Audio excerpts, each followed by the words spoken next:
Today's episode of the WAC Podcast is brought to you by Hercules Tires, the official tire of the Western Athletic Conference. Now here are your hosts, Eric Danner and Rachel Vigil. Welcome into the WAC Podcast. Eric Danner, Rachel Vigil. Eric's in the studios and I'm at home, still doing the social distancing. We'll probably be doing it through the end of the year, I would guess. So Eric, you just got back from Dixie. How was it? Fantastic, Rachel. I was there for the WAC Women's Swimming Championships. Great job done by the folks at Dixie State, and a very good championship. I mean, our first championship of the year, and it's with one of our new schools, and they pulled it off fantastically, if that's a word. Northern Arizona, I guess to no surprise, is in first place after the swimming portion of the meet. They're the 7-time defending champions, but New Mexico State only 8.5 points behind the Lumberjacks, Rachel, and it will be decided this week. So again, with COVID and the social distancing, we have the women's swimming championships at Dixie State, men's swimming championships, which you will be at UNLV, and then the diving championships are at Northern Arizona. So 3 locations, and we're going to crown 2 champions, men's and women's, and Northern Arizona in very good shape to win their 8th straight, but we do have the diving section to deal with before we can do that. Yes, I'm excited to be heading out to Vegas for the men's swimming and swimming championships as well this week. So let's talk a little bit of basketball real quick, Eric, as we get started. UTRGV on Sunday night, had a very emotional night as they played Dallas Christian. Yeah, they won big, 116-51. Again, Dallas Christian, maybe not the strongest opponent, but I know UTRGV wanted to get a game in. They did have to cancel those games against Seattle U last week. With all the issues in Texas with the ice storms. And again, our thoughts and prayers go out to everyone in Texas that was dealing with that. And Seattle was also having their own weather issues as well. So they had to cancel those games, and they did get that game in Sunday night. And then, of course, Tuesday will be the funeral for head coach Lou Hill, who tragically passed away a few weeks ago. So I'm sure a lot of tears were shed during that game, Rachel, as they will be probably for the remainder of the season for some time, but I suppose sort of cathartic to be able to play a basketball game and play well. It is, they set a record for steals, and all the times we've talked with Coach Hill, always preach defense and a lot of intensity, and that's exactly how they played against Dallas Christian. And the athletic department at UTRGV did a fantastic job. They had a chair, they had t-shirts, they did a virtual game ball that they gave to the Hill family. They did so many things, and it was really put together extremely well. So hats off to them. And obviously our thoughts and prayers are still with the family and the players and everybody else who knew Coach Hill at UTRGV. But yeah, big win for the Vaqueros. And I know Chris Jans actually did a presser today, and he's trying to get UTRGV back on the schedule to hopefully play them before the WAC tournament. So eye out for that. The rest of the basketball, I know, Eric, you were doing all swimming, but let me tell you, this weekend was crazy when it came down to the basketball games. 3 split series this weekend, and we'll start off with GCU CBU first. GCU was undefeated in conference. They win the first game, lose the second game, which was a theme, as you mentioned, this past week.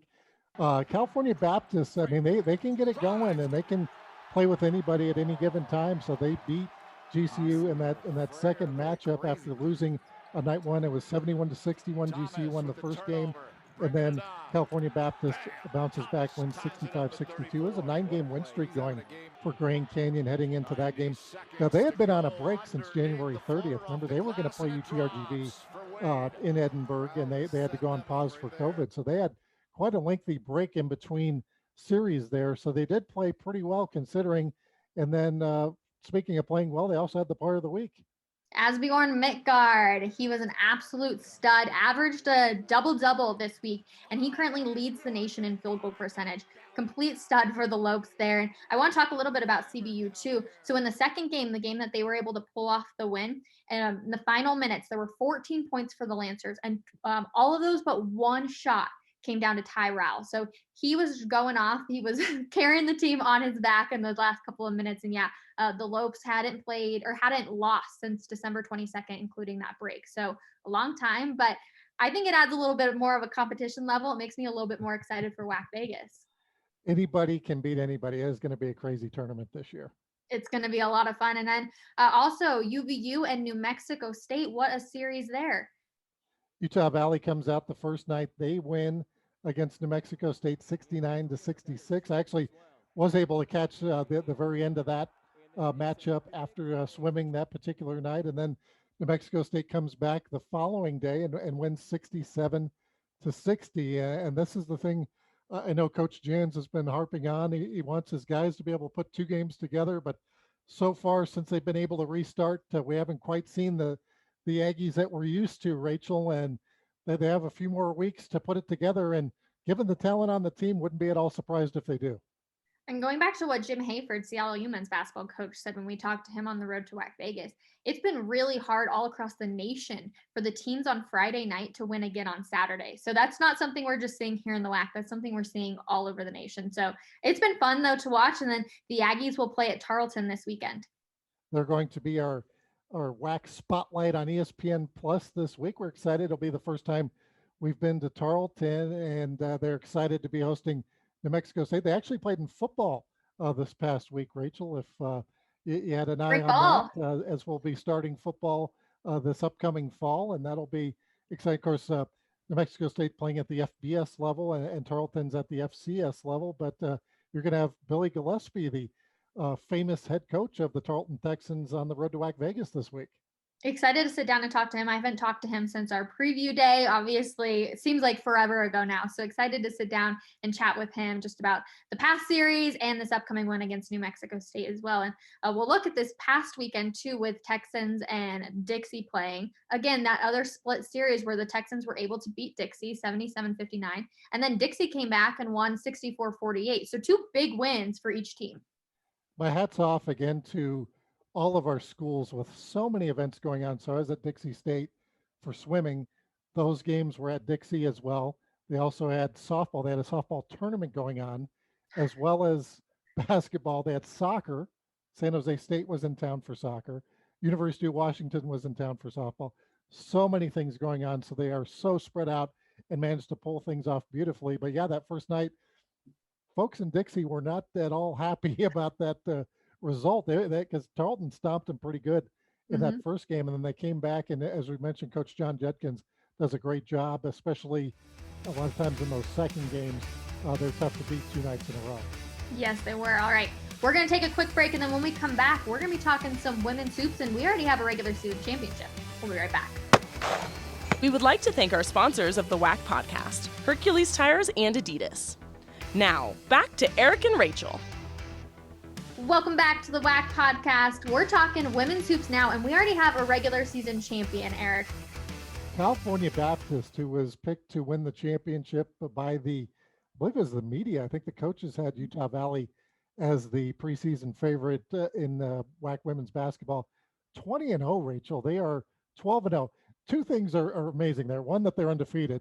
Two, that they've been able to play 20 games without being interrupted by COVID or some other, calamity, because 20 games, I think they're the only team in the league that's played 20 games. Yeah, they absolutely are. And they have been dominant. Although you were able to watch the GCU CBU game on Friday. So walk us through, because that game went into OT. Yeah, I had a feeling that was going to be a tight game. And of course, Grand Canyon, they play that up tempo, full court pressure style. And Katie Scott is such a tough matchup for everybody, because she can step out and hit the three and plus play down low, and went to overtime. But CBU found a way to win, and that's what great teams do, Rachel. They find a way to win, and it was probably a good thing to be tested that way, because they have been blowing teams out so much this year. So that gives them a notch under on their belt of winning a tough game like that. And then the next game, pretty competitive as well. I mean, 79-64, they wind up winning by 15, but Ani Oleda, oh my goodness. I mean, she is so quick and so hard to deal with. And then you had Brittany Thomas, Caitlin Harper, the other weapons they have, but Ani Oleda is just, she's got to be one of the top players in the WAC. Obviously, she was preseason player of the year, but one of the top players in the region, maybe one of the top players in the country. He has been an absolute force. She averaged a double-double on the weekend, and it has been so fun watching him. And you can tell they're all riding on this win streak, that they want to keep this going. Just when you watch them get out on the court, the the mindset of them and the teamwork that you see. It's been so much fun to watch. And So a double in points and assists, because yeah, she is so good at distributing the ball. She has a quick first step and an even quicker second step. I think she can just get to the basket so fast, but has great vision and will dish.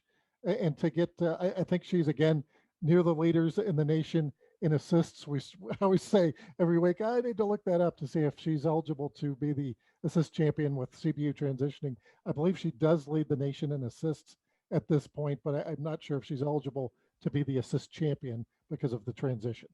an absolute force. It has been so much fun to watch her. And then looking at our spotlight series or our featured series of the weeks, GCU will be hosting Seattle U. Now, if you take a look at the standings there, we've got 6 and 4 teams in the WAC, GCU and Seattle U being 2 of those. Yeah, California Baptist, they clinched the regular season that they'll be the number 1 seed in WAC Vegas. But yeah, there's 3 teams that are 6 and 4, and now we have Seattle U going down to Grand Canyon. And what a great job Susie Barcombe has done as they keep getting better and better as the season goes along. And this will have a lot to do with who's 2, 3, and 4 as we get to WAC Vegas. Yeah, absolutely. UVU being that other team that is 6 and 4 currently. So Seattle U this past weekend, they split with UTRGV. Same with NM State and Utah Valley. It's kind of weird, Eric. I know we say this all the time too, but we're so used to talking about New Mexico State sitting there dominating, and they're not even in the top 4 right now. It's interesting. It's kind of like last year where they had that where Gia Pack got injured and they were not in the top 4, but by the time they got to the tournament, they did win that first game before the tournament was canceled. And you wonder if it's kind of playing out the same way. Obviously, they don't have a player like Gia Pack coming back to the lineup, but it seems like they're kind of figuring things out. And don't discount, that they were in Phoenix for 2 months and didn't really get to play. That's all part of this too. Now everybody's been having to deal with their own issues, but it seems like New Mexico State might have had it, worse both on the men's and women's side, having to completely relocate. And then they're not even playing at home. They're playing, in El Paso at a very nice gym. I mean, I was looking at it and somebody was looking over my shoulder this past week. They're like, "Is that a high school gym? You got to be kidding me!" And yeah, it is. And hats off to all the folks at New Mexico State for figuring that out. But yeah, that's all part of this too. No real home games for them, and once we get to WAC Vegas, who knows what can happen. And they're used to having crowds no matter what at all of their games. So yeah, I'm sure it's hard for them not to kind of play off that energy of the people in the stands too. But let's also talk a little bit of baseball, Eric. It's still hard to believe that we're talking volleyball, softball, baseball, basketball, soccer, everything in the mix there. But baseball, GCU off to a fantastic start already.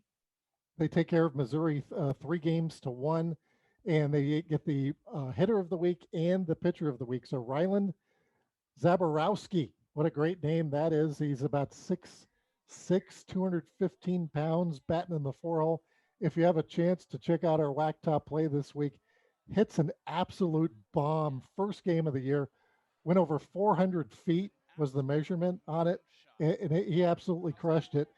True freshman from the Phoenix area, and he's got a very interesting backstory as well. And he's our first hitter of the week, and they also get the pitcher of the week in Zach Barnes. So Grand Canyon off to a great start, kind of as you would figure. I mean, they've had a chance to play, practice baseball. The weather's always good in Phoenix, all that good stuff. So they did play very well against a Power 5 school and beat them pretty good. Looking at softball now, Seattle U, same record there with the Red Hawks. Seattle U, they get Allie Choate as the hitter of the week. She hit 667, and they go 3-1 on the week. And then JC Hambrick of Grand Canyon, she picks up a couple wins as a pitcher. So yeah, we're off and running it in both of those sports as well. All right, now looking at soccer, women's soccer, New Mexico State's Shea O'Connor getting a hat trick against Chicago State. She did, and then they swept Chicago State, so they played a Saturday, Monday. They were playing in El Paso as well. They had a late start. It was an 8 p.m. start, and it had something to do. I know Chicago State, traveling to Texas, where New Mexico State now plays, which was having all the weather issues and everything like that. So they were able to get in 2 matches there. So New Mexico State, those were their first matches of the year as well. So they get a couple of wins, and then also Romy Salvador of Grand Canyon. she picks up a couple of wins as the goalkeeper as the Lancers beat Dixie State twice this past week. Yeah, so California Baptist, not Grand Canyon. Oh, CBU there. You got the Lancers part right. I'm just here to, just in case. Also, though, men's soccer, we had a lot of good games going on this past weekend, I would say. We did, and Rudy Castro of San Jose State is the offensive player of the week, and they were actually at Dixie State. That was one of the things going on in St. George while we were there, along with there was like a youth softball tournament and a youth soccer tournament. I mean, there was more traffic than I've ever seen there.